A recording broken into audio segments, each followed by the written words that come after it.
গ্রামে নেই পানীয় জলের কোনো সুবন্দোবস্ত। অগত্যা ইদারার ঘোলা অপরিষ্কার জল পান করতে বাধ্য হচ্ছেন গ্রামবাসীরা। এমনই ছবি নজরে এলো মালদার গাজল ব্লকের পান্ডুয়া গ্রাম পঞ্চায়েতের সূর্যদিঘি গ্রামে। আদিবাসী অধ্যুষিত সূর্যদিঘি গ্রামে ৩৫টি পরিবারের বসবাস, অথচ গ্রামে নেই কোনো টিউবওয়েল, নেই পানীয় জলের কোনো সুবন্দোবস্ত। তাই গত জানুয়ারি মাসে রাজ্য সরকারের অনগ্রসর শ্রেণী কল্যাণ ও আদিবাসী উন্নয়ন দপ্তর থেকে সূর্যদিঘি গ্রামে ডিপ টিউবওয়েল বসানো হয়, কিন্তু বসানোর পর থেকে আজ অবধি তা বিকল অবস্থাতেই পড়ে রয়েছে। এই পরিস্থিতিতে গ্রামের আদিবাসী পরিবারের লোকজনেরা বাধ্য হয়ে ইঁদারার জল পান করছেন, কিন্তু গ্রীষ্মের দাবদাহে ইঁদারাতেও ঠিকমতো জল মিলছে না। জল মিললেও তা ঘোলা অপরিষ্কার, ফলে ইঁদারার জল পান করে নানা রকম অসুখ বিসুখে ভুগছেন গ্রামবাসীরা। আমাদের সমস্যা ওই ইন্দ্রার জল খাচ্ছি, বর্ষার সময় কাদার মতন হয়ে যাচ্ছে, খুব কাদা, আর এর মধ্যে পোকামাকড় ঢুকে যাচ্ছে, অনেক রকম নোংরা হয়ে যাচ্ছে জলটা। ওইটা আমরা আনছি বাড়িতে, ছাকে খাচ্ছি, কোন সময় খাওয়া যায় কোনো সময় খাওয়া যায় না, আর ফাটা হয়ে গেছে ইন্দ্রাটাও, আর সবসময় অসুখ বসুখ। এই তো আমার ছেলে আছে, ওই ইন্দ্রার জল খেয়ে সবসময় অসুখ, সর্দি শেষ হয় না।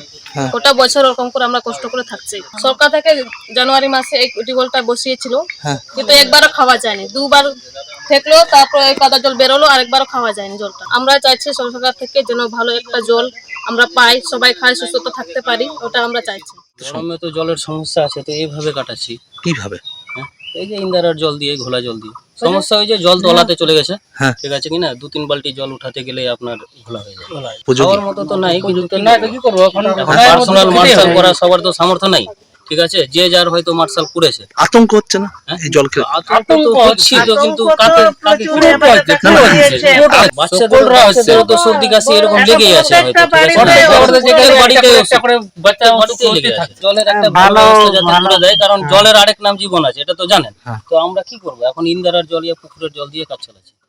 পান্ডুয়া গ্রাম পঞ্চায়েতের সূর্যদিঘি গ্রামে দীর্ঘদিন ধরেই পানীয় জলের সংকট চলছে। গ্রামবাসীরা সংকট দূরীকরণে বহুবার প্রশাসনের বিভিন্ন মহলে আবেদন নিবেদন জানিয়েছেন, কিন্তু কোনো লাভ হয়নি। এই বিষয়ে গাজল পঞ্চায়েত সমিতির সভাপতি মোজাম্মেল হোসেনকে ধরা হলে তিনি সমস্যার কথা মেনে নেন এবং দ্রুত সমস্যা প্রতিকারের আশ্বাসবাণী শোনান তিনি।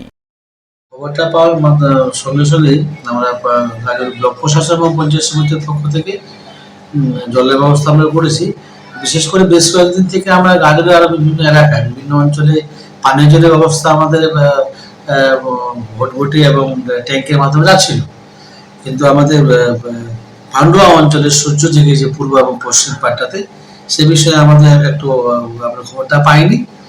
বিশেষ কারণবশত, কারণ ওটা তো বিজেপি অধ্যুষিত অঞ্চল এবং বিজেপি গ্রাম পঞ্চায়েতের এলাকা, এটা বলা দরকার ছিল।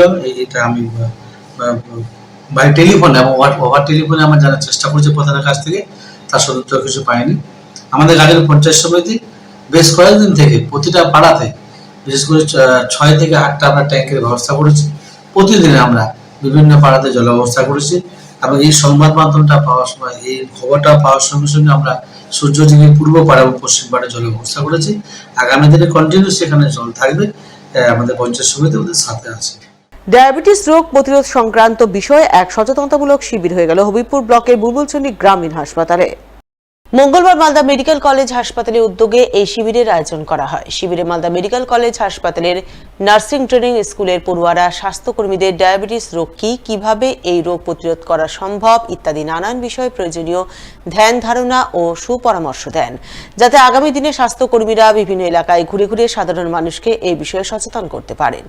এদিনের এই সচেতনতামূলক শিবিরে হাজির ছিলেন বুলবুলচন্ডী গ্রামীণ হাসপাতালের ব্লক স্বাস্থ্য আধিকারিক ডক্টর বাবর আলী সহ অন্যান্যরা। এখানে একটা ক্যাম্পেইন হলো, অ্যাওয়ারনেস ক্যাম্পেইন, যেটা সচেতনমূলক অভিযান। এটা হচ্ছে যে মালদা মেডিকেল কলেজে যে নার্সিং ট্রেনিং স্কুল আছে, সেই স্কুলের হচ্ছে স্টুডেন্ট যারা কমিউনিটি হেলথ অফিসার হিসেবে ট্রেনিং নিচ্ছেন, তো ওনাদের উদ্যোগে এই আয়োজনটা করা হয়েছিল।